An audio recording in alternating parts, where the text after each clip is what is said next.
राष्ट्रीय स्वयंसेवक संघ समाज में जो परिवर्तन लाना चाहता है उसका हमारा मार्ग क्या है।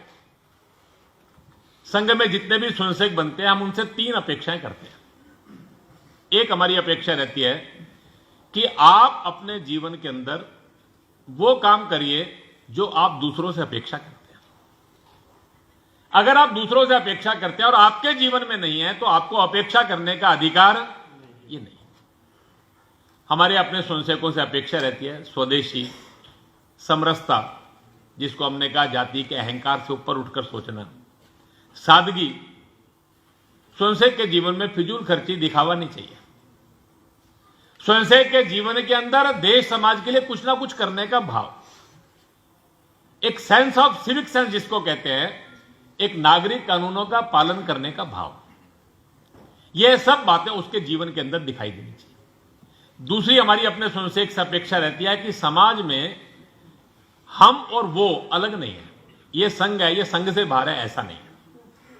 संघ ने स्वयंसेवक का भाव ऐसा चाहिए, पूरे समाज के साथ मिलकर चलना। हम समाज को साथ लेके नहीं चलना चाहते, हम समाज के साथ मिलकर चलना चाहते हैं।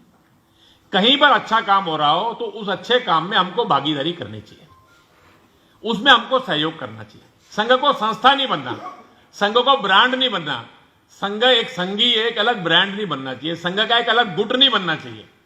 यह हमारी कल्पना है। तीसरी हमारी अपने स्वयंसेवक से अपेक्षा रहती है कि संघ का स्वयंसेवक अपने जीवन में कम से कम अपने 24 घंटे में से घंटा, 2 घंटा, 3 घंटा, सप्ताह में से एक आधा दिन अपनी आय में से कुछ पैसा समाज के उस काम के लिए लगाए जिसके बदले उसकी कोई अपेक्षा नहीं है। निस्वार्थ भाव से करें। फिर अपनी रुचि प्रकृति के हिसाब से शिक्षा, सेवा, स्वास्थ्य कहीं भी काम कर सकता है।